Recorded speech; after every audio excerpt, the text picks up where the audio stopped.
Okay, let's jump right into this explainer. Today, we're diving deep into something that's honestly hard to ignore, a sprawling pattern of systemic failure and serious mistreatment of inmates across several California county jails. We've dug through thousands of pages, federal dockets, state appellate reversals, civil grand jury reports, and what emerges? Well, it's a massive, undeniable breakdown in local justice systems. This isn't just one or two isolated incidents, it's a systemic crisis.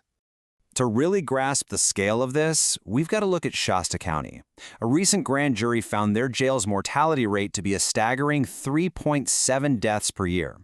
Now, that might just sound like a statistic, but to put it into perspective using data from the Department of Justice and the state of California, that rate is more than 4 times the expected baseline for a facility of its size. 4 times! And look, if this were just one county, it'd be bad enough. But it's spreading like wildfire. We're seeing overlapping high-risk domains plague places like Shasta, Tuolumne, Colusa, and Nevada counties. State audits are citing Colusa for missing basic safety checks. Tuolumne has appellate rulings piling up over excessive force. Nevada County, massive settlements for medical deliberate indifference. It's thoroughly documented across multiple independent watchdogs. Now, to understand the massive stakes here, we have to talk about a legal concept called Monell liability. This stems from a major legal precedent in the Ninth Circuit. What it basically means is this: it permanently strips these counties of their sovereign immunity. So when sheriffs act as policymakers and either engage in or just allow systemic civil rights violations, the county itself, which actually means you, the taxpayer, becomes fully financially liable. Let's transition into our first major theme, which is fatal medical neglect.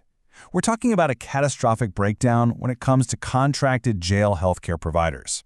Across these counties, there was this heavy reliance on private healthcare vendors like WellPath. And when you mix that with chronic understaffing and totally inadequate medical screening protocols, the results are just tragic. Just trace this devastating timeline in Shasta County alone. It's an alarming series of fatalities happening back to back. You've got a fentanyl overdose in late 2023. Fast forward to 2024, and there are multiple deaths from substance withdrawal and cardiac arrhythmia. By early 2025, a suicide by hanging. A grand jury investigated this exact cluster and flat out concluded the facility was severely lacking in basic surveillance, staffing, and medical monitoring. To put a human face to all this raw data, we need to talk about the heartbreaking case of Randall Johnson. He was brought in after a methamphetamine suicide attempt. According to federal records, a nurse deliberately falsified his medical intake chart by checking no for drug use. He was then placed in a safety cell where he slowly died over 2 days from a fatal overdose. And the most disturbing part? Deputies were reportedly heard laughing, completely ignoring the obvious signs that he was in critical medical distress. Reading through the source documents, it reveals a deeply systemic pattern of medical indifference. This isn't just a single nurse making a one-off mistake. Not at all. The records show an actual operational strategy of substituting under-credentialed, licensed vocational nurses for registered nurses. They're systematically falsifying watch logs and repeatedly ignoring explicit suicide risks and fatal drug withdrawals spanning from Nevada County straight through to Shasta. But medical neglect is really only one piece of the puzzle here. The federal dockets also expose a truly harrowing pattern of physical abuse inflicted on society's most vulnerable populations, essentially turning custodial care into a theater of excessive force. We are constantly seeing safety measures being weaponized. Think about safety cells. They are intended as a temporary, therapeutic safeguard for suicide prevention. But the records show they are being routinely misused as punitive solitary confinement. In the Jewett class action case, they found that disabled inmates who simply lacked ADA-compliant showers and grab bars in the general population were unconstitutionally locked away in solitary for up to 23 hours a day, stripped of their rights entirely. The actual methods of physical mistreatment documented in these federal suits are, well, they're shocking. We're talking about Tuolumne County deputies painfully handcuffing an elderly man and leaving him completely naked in a freezing padded cell.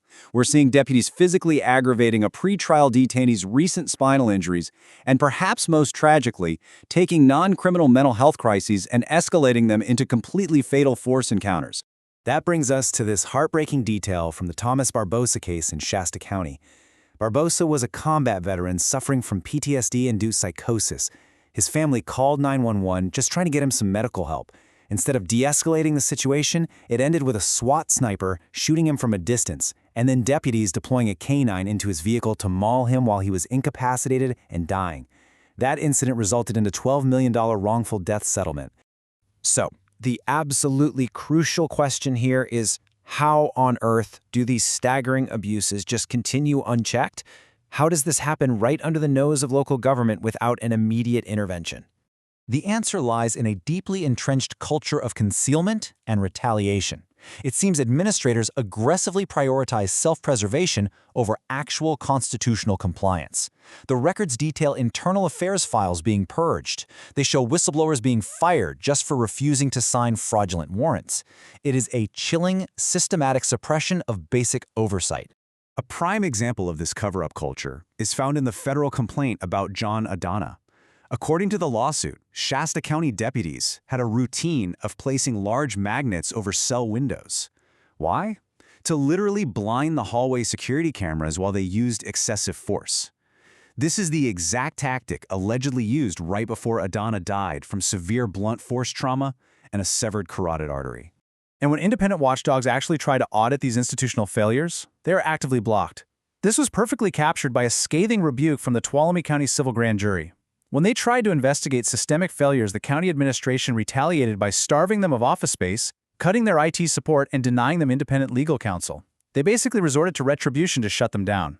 Which brings us to why this matters to every single taxpayer watching this explainer right now. Let's talk about the immense, crippling financial fallout of all this documented misconduct. This misconduct builds up into an utterly unsustainable taxpayer burden. Just look at the Johnson, Barbosa, and Jewett cases. Those three specific cases alone drained over $26 million from municipal risk pools and insurance funds. $26 million! And it doesn't stop there. To mitigate future Monell liability, because they completely exhausted their previous contractor's indemnification, Shasta County recently had to sign a massive $25 million contract with a new provider. That staggering sum is basically a premium just to transfer the risk of future medical failures and failure to train lawsuits away from the county's general fund.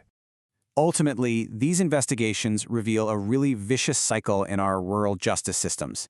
It's a system where decaying infrastructure meets a culture of total impunity, and the oversight mechanisms that are supposed to protect us, they are either severely underfunded or actively suppressed by the very people holding the keys.